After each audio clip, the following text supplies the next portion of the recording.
थाने में दिन भर बैठा करके और जंगलों की आरी मशीन 500 मशीन से सफाई करवा दिया जाता है। तो इस प्रकार से जो हसदेव की जो लड़ाई है, हम लोग पूरे तमाम प्रकार से संवैधानिक तरीका से लड़ रहे हैं, लेकिन सरकार वहाँ जो कानून है उसको नजरअंदाज कर रही है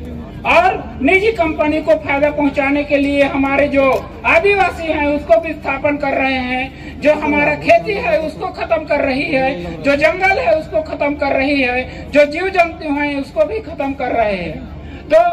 मैं अपील करना चाहूंगा हसदेव की ओर से पूरे छत्तीसगढ़ के साथी, पूरे छत्तीसगढ़ के जो लोग आदिवासी लड़ने वाले हैं, उन लोग हम बार बार अपने जिला में, राजधानी में चंदा कर करके धरना में आते जाते हैं। हमको इसको भी देखना पड़ेगा कि हम बार बार हम धरना कर रहे हैं, सरकार से मिल रहे हैं, सरकार सुन नहीं रही है, तो हमको सरकार को हटाने के लिए भी चंदा करना पड़ेगा। और जब हमारा अधिकार ही सुरक्षित नहीं होगा तो हमें धरना करने से और सरकार बनाने से कोई फायदा नहीं है। हम इतने दूर से सरगुजा और बस्तर संभाग से गांव के लोग पैसे और चावल दाल इकट्ठा करके चंदा करके यहाँ तक आए और सरकार चुपचाप सुनता है कि तुम लोग 2 साल से बैठे हो। अरे यार, हम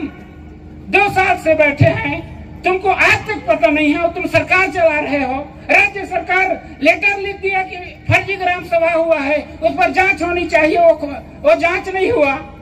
और तुम पूछ रहे हो कि तुम धरने में आ रहे हो, विरोध कर रहे हो और फिर हमारे ऊपर ही फर्जी ग्राम सभा करा करके आप जेल में डाल रहे हैं। तो इसलिए मैं समस्त छत्तीसगढ़ के आदिवासी समाज से मैं अपील करना चाहूंगा कि हमारे साथ जिस प्रकार से अन्याय हो रहा है, इस अन्याय के साथ, इस अन्याय को खत्म करने के लिए हमको एकजुट होकर के सरकार के खिलाफ भी लड़ना पड़ेगा और संवैधानिक अधिकार है उसको हमको अपने अधिकार को लेना पड़ेगा। मैं समय का ध्यान रखते हुए इतना ही बात कहना चाहूंगा। धन्यवाद।